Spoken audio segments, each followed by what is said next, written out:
diputado Leopoldo Moró. Gracias, presidente. Me voy a enfocar en tres cuestiones: orden público, inteligencia y terrorismo. En el caso del terrorismo, la ministra, en un exceso de optimismo, ha dicho que el país ha neutralizado o prevenido atentados terroristas.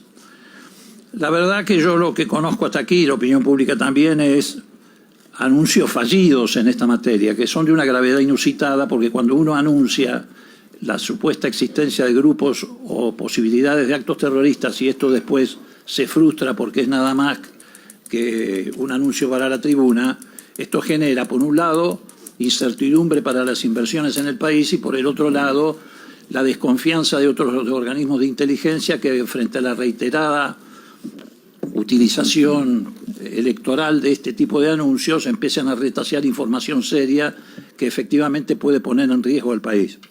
El 7 de enero del 24, la ministra aseguró que se habían detenido 3 sirios libaneses que estaban armando un ataque en la Argentina con un paquete de que teóricamente venía desde Yemen. Dijo que fueron detenidos 3 individuos sirio-libaneses que preparaban el ataque. Eso fue falso. Al país solo ingresó una persona de origen sirio-libanés que vive en Colombia, que nada tenía que ver, no estaba registrada ni por la CIA ni por el FBI con antecedentes, era un simple profesor de ping-pong. Los otros 2 no eran sirio-libaneses, uno de ellos es un peluquero de Avellaneda y el otro era un extorsionador bastante conocido incluso en esta zona del Congreso, porque recorre los bares de aquí, que se titula El Rubio y que delira en Instagram alardeando que había sido mercenario en Nigeria.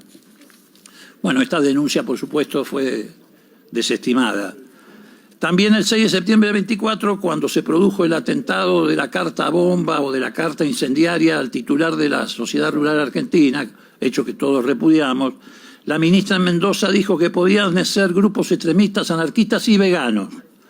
Destacó que ya se había individualizado al individuo que llevó el paquete que se detonó en la entidad rural. Efectivamente hubo una individualización y el individuo fue dejado en libertad a las 48 horas, creo que fue por el juez Rafecas, porque no se reunían los elementos mínimos que permitieran iniciar una investigación.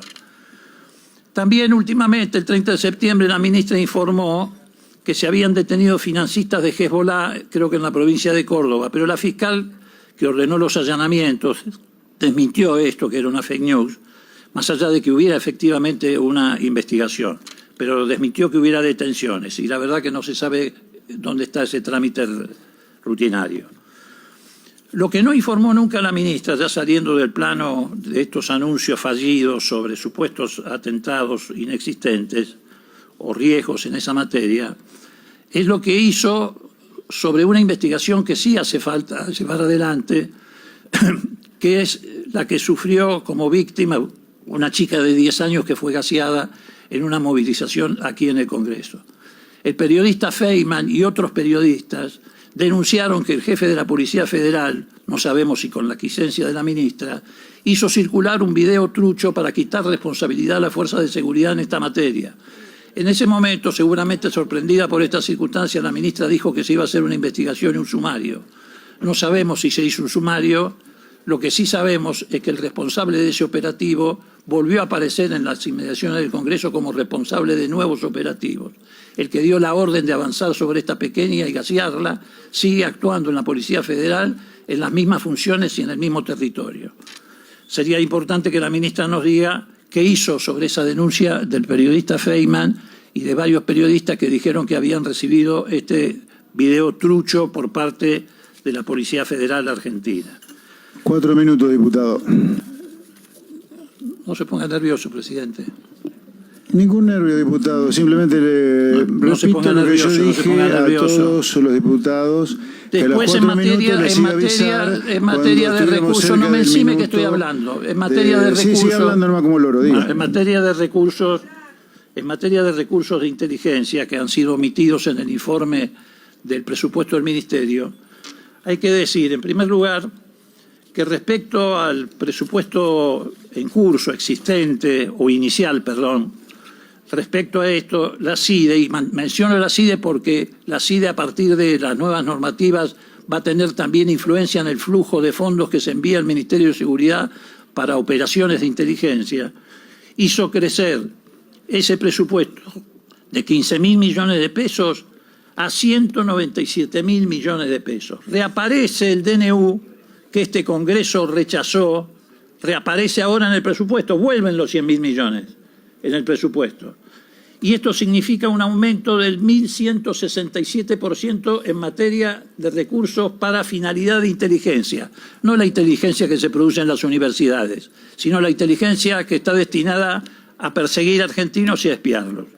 En el caso particular del Ministerio de Seguridad, esos recursos de inteligencia con el presupuesto hoy inicial del 2024 respecto al aumento que hay, pasan de 35.000 millones a 92.000 millones, o sea, hay un aumento del 159%.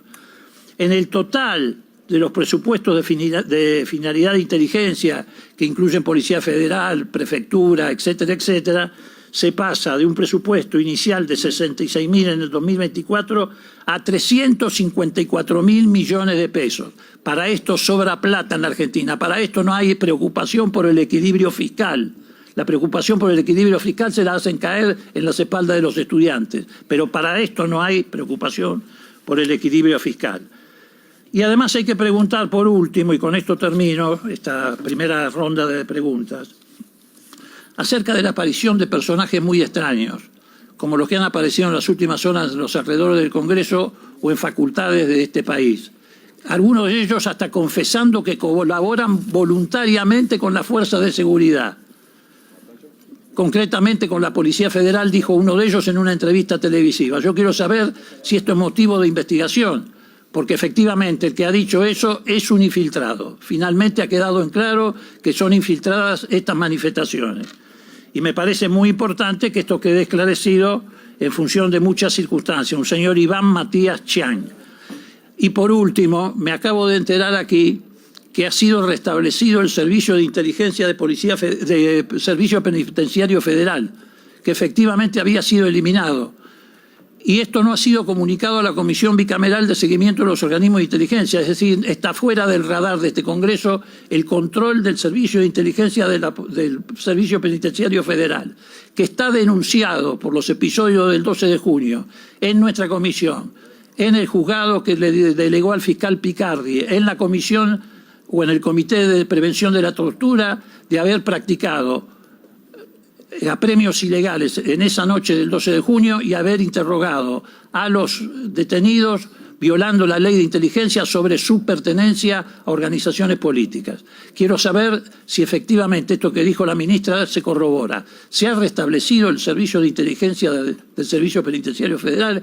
¿Por qué no fue comunicado al Congreso argentino la existencia de ese restablecimiento para que podamos ejercitar el control que por ley nos corresponde? Gracias, presidente. Muchas gracias, diputado Moró.